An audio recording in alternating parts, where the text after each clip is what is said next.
ഇന്നസെന്റിനൊപ്പം നിൽക്കുന്ന സുരേഷ് ഗോപിയുടെ ചിത്രം സഹിതമുള്ള ബോർഡ് സ്ഥാപിച്ചത് BJP അല്ലെന്ന നേതാക്കൾ.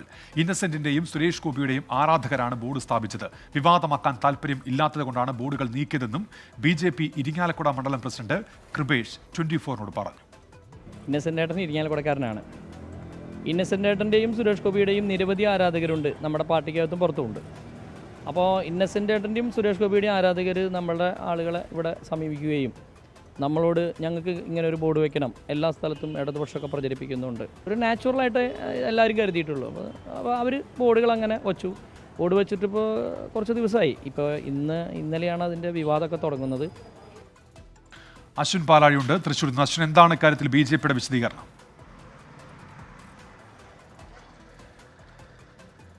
ഉന്മേഷ്, എന്തായാലും ഇത് വിവാദമായതിന് പിന്നാലെയാണ് ഇപ്പോൾ BJPയുടെ ഔദ്യോഗിക പ്രതികരണം കൂടി വിഷയത്തിൽ വന്നിരിക്കുന്നത്. BJPയുടെ ഇരിങ്ങാലക്കുട മണ്ഡലം പ്രസിഡന്റായിട്ടുള്ള കൃപേഷിൻ്റെ പ്രതികരണമാണ് നമ്മൾ ഇപ്പോൾ എടുത്തിരിക്കുന്നത്. അതിൽ അദ്ദേഹം പറയുന്നത് BJP ഔദ്യോഗികമായി സ്ഥാപിച്ച ഫ്ലെക്സ് ബോർഡുകളല്ല ഈ 5 ഫ്ലെക്സ് ബോർഡുകൾ എന്നാണ് വ്യക്തമാക്കിയിരിക്കുന്നത്. അതായത് ഈ ഇന്നസെന്റിൻ്റെയും സുരേഷ് ഗോപിയുടെയും ആരാധകർ ഒരുപാട് പേർ ഇരിങ്ങാലക്കുടയിലുണ്ട്.